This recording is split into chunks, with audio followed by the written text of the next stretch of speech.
છોટાઉદેપુરથી સંખેડા તાલુકામાં ખનન માફિયાઓના ત્રાસથી ખેડૂતો ત્રાહિમામ. ધારાસભ્ય એક્શનમાં આવતા અધિકારીઓ દોડતા થયા. છોટાઉદેપુર જિલ્લામાં ખનન માફિયાઓ બેફામ બની ગયા છે. જીવાદોરી સમાન ઓરસંગ નદીનું સફેદ સોનું ગણાતી રેતીનું ખનન કરી માફિયાઓ માલામાલ થઈ રહ્યા છે. પરંતુ આ ખનનને કારણે સ્થાનિક ત્રાહિમામ પોકારી ઉઠ્યા છે. રેતી ખનન એ હદે વધી ગઈ છે કે આવનાર સમયમાં તે પર્યાવરણ માટે નુકસાનકારક સાબિત થશે. નદીના પટ ભારે રેત ખનનને લઈને ઊંડા ઉતરી ગયા છે, જેને લઈ પીવાના પાણી અને સિંચાઈના પાણી માટે ખતરો ઊભો થઈ ગયો છે. ભૂસ્તર વિભાગના પુલ નજીક 500 મીટરના ખોદકામ નહીં કરવાના નિયમને નેવે મૂકી ગેરકાયદેસર ખનન કરવામાં આવતા પુલના પાયા ખુલ્લા થઈ ગયા છે. લીઝ ધારકો નદીને રેતીને બહાર લાવી ઢગ બનાવી રહ્યા છે, જેથી વાહન ચાલકોને મુશ્કેલી સર્જાઈ રહી છે. બેફામ ખનનથી નદીના પુલને પણ જોખમ ઊભું થયું છે. ત્યારે ખનનની ફરિયાદને લઈને મોડે ધારાસભ્ય જયંતિ રાઠવા એક્શનમાં આવ્યા છે.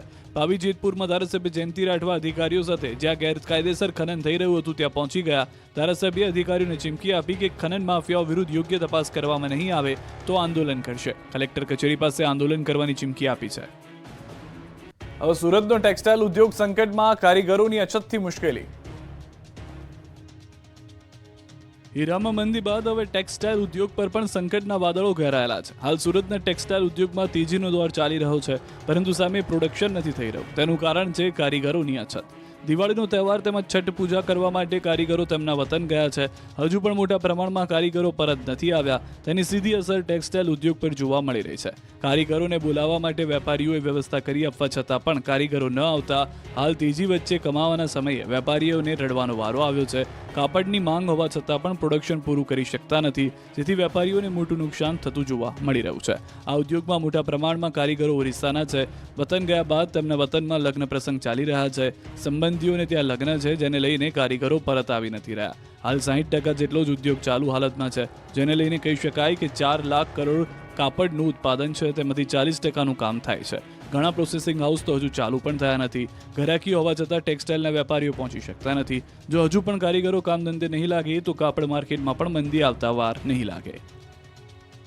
ઠંડી જામતા હજારો કિલોમીટર પસાર કરી વિદેશી પક્ષીઓ બન્યા ભરૂચના મહેમાન. ભરૂચના ગેલાણી કુવા વિસ્તારમાં વિદેશી પક્ષીઓનો જમાવડો.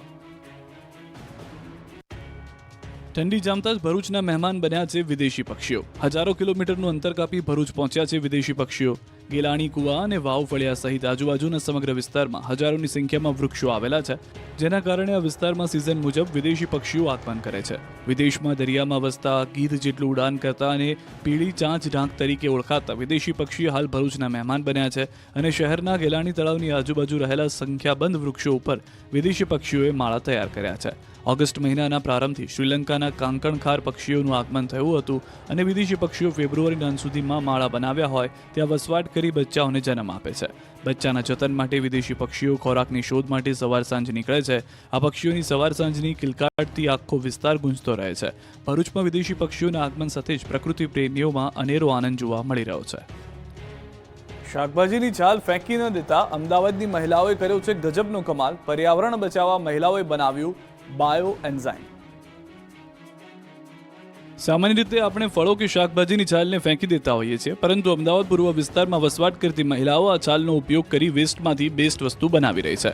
અમદાવાદ પૂર્વમાં આવેલા ઓઢવ વિસ્તારમાં વસવાટ કરતી કેટલીક મહિલાઓ પર્યાવરણ જાળવણી માટે શાકભાજી કે ફળોની છાલમાંથી બાયો એન્ઝાઇમ બનાવે છે. બાયો એન્ઝાઇમ એટલે ફળ અને શાકભાજીના છોતરામાં દેશી ગોળ અને પાણીની ફર્મેટિંગ પ્રક્રિયાથી બનાવેલ જૈવિક દ્રવ્ય. આ મહિલાઓએ નારંગી, સંતરા, મોસંબી, કેળા, કેરી, લીમડાના પાન તેમજ અરીઠાના છોતરામાંથી બાયો એન્ઝાઇમ બનાવ્યા છે, જેને ઘરમાં કચરા પોતા માટે કે કપડાં ધોવા માટે, વાસણ માંજવા માટે તેમજ કાચની સફાઈ માટે, ઘરેણા સફાઈ માટે અસરકારક રૂપ કામ કરે છે. ફળ અને શાકભાજીના છોતરામાંથી દેશી ગોળ અને પાણીની ફર્મેન્ટિંગ પ્રક્રિયા આથો લાવીને બનાવેલ જૈવિક દ્રવ્ય બનાવવામાં આવે છે. ઓઢવમાં વસતી મહિલાઓ દ્વારા જુદા જુદા ફળ અને શાકભાજીમાંથી નીકળેલા છોતરામાંથી બાયો એન્ઝાઇમ બનાવાય છે. વટવા માંડીને નરોડા સુધી અનેક મહિલાઓ આ બાયો એન્ઝાઇમ બનાવીને ઘર વપરાશનો ઉપયોગ કરે છે. મહિલાઓ દ્વારા બનાવાયેલા બાયો એન્ઝાઇમ ઉપયોગ કરી હોંશે હોંશે ખુશી જોવા મળી રહી છે. બાયો એન્ઝાઇમ વપરાશથી મહિલાઓ ઘરના પણ સાફ કરી સાફ સફાઈ સાથે કપડાં, વાસણ જેવી વસ્તુઓમાં પણ તેનો ઉપયોગ કરે છે. બાયો એન્ઝાઇમ બનાવતી મહિલાઓ અન્ય મહિલાઓને તાલીમ પણ આપે છે. તો આ મહિલાઓએ સેંકડો મહિલાઓને બાયો એન્ઝાઇમ બનાવતા શીખવીને પર્યાવરણના જતન માટે કામગીરી કરી અન્ય મહિલાઓ માટે પ્રેરણારૂપ બન્યા છે. બીઝેડ ગ્રુપે ઉત્તર ગુજરાતના લોકોને 6000 કરોડનો ચૂનો લગાવ્યો છે. બીઝેડ ગ્રુપના ભૂપેન્દ્રસિંહ ઝાલાની જાળમાં અનેક ફસાયા. સીઆઈડી ક્રાઇમની મોટી કાર્યવાહી. રાજ્યમાં વધુ એક મસમોટું કૌભાંડ સામે આવ્યું છે. સાબરકાંઠાના અરવલ્લીમાં મોટા પાયે ચાલી રહેલી પોન્ઝી સ્કીમનો સીઆઈડી ક્રાઇમે પર્દાફાશ કર્યો.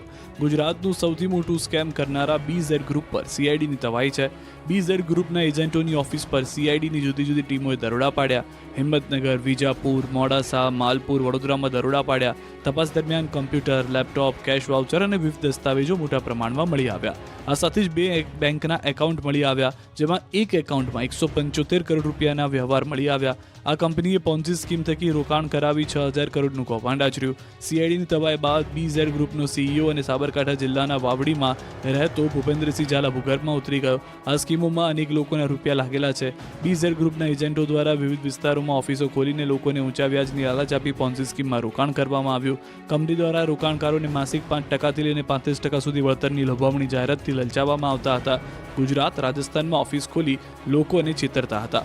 મહત્વનું છે કે કૌભાંડીઓ લોકસભા ચૂંટણી 2024માં સાબરકાંઠા બેઠક ઉપર અપક્ષ ઉમેદવારી નોંધાવી, જોકે બાદમાં તેણે ફોર્મ પાછું ખેંચ્યું હતું. હવે રેલો આવતા અંડરગ્રાઉન્ડ થઈ ગયો છે, પરંતુ ફરી એકવાર લોભિયા હોય ત્યાં તુતારા ભૂખ્યા ન મરે તે કહેવત સાચી પડી છે.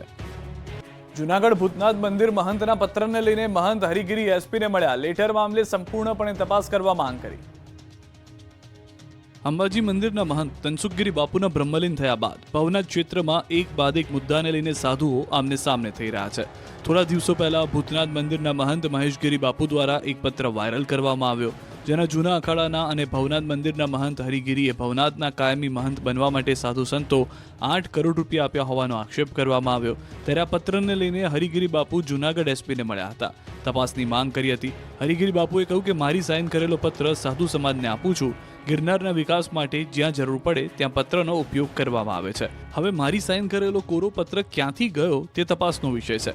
ગઈકાલે કલેક્ટરને મળી આ બાબતે રજૂઆત કરી હતી. આજે એસપીને રજૂઆત કરી તપાસની માંગ કરી છે. હરિગીરી બાપુ સાથે ઇન્દ્રભારતી, પ્રેમગીરી, મહેન્દ્રગીરી સહિતના રજૂઆતમાં જોડાયા હતા. આણંદ નગરપાલિકામાં સભા બની. હંગામેદાર સભ્યોએ કર્યો કાગળ ફાડ વિરોધ. વિપક્ષનો હલ્લાબોલ. નગરપાલિકાની સામાન્ય સભા કંઈક આ રીતે ઉગ્ર બની. પ્રજાના પ્રશ્નોના ઉકેલ અને શહેરના વિકાસ માટે ભેગા થયેલા નેતાઓ આ રીતે સમયની બરબાદી કરવા લાગ્યા. દ્રશ્યો આણંદ નગરપાલિકાની સામાન્ય સભાના છે, જ્યાં વિપક્ષના સભ્યોએ સામાન્ય સભાની એજન્ડા કોપીને ફાડીને હવામાં ઉછાળી ઉગ્ર સૂત્રોચ્ચાર કર્યા અને આરોપ લગાવ્યો કે સત્તાધીશો મન ફાવે એ રીતે આડેધડ કામોને મંજૂરી આપી રહ્યા છે. સત્તા પક્ષે બહુમતીના જોરે 86 કામોને મંજૂરી આપતા વિપક્ષ દ્વારા એજન્ડા કોપી ફાડીને નગરપાલિકા ચોર છે જેવા સૂત્રો કર્યા. વિપક્ષને સાંભળ્યા વિના દર વખતની જેમ આ વખતે પણ ગણતરીની મિનિટોમાં જ સામાન્ય સભા આટોપી લેવાયાનો આરોપ લગાવ્યો. વિપક્ષે હાઈકોર્ટમાં જવાની પણ તૈયારી દર્શાવી. બીજી તરફ પાલિકા પ્રમુખે વિપક્ષના આરોપોને પાયાવિહોણા ગણાવ્યા.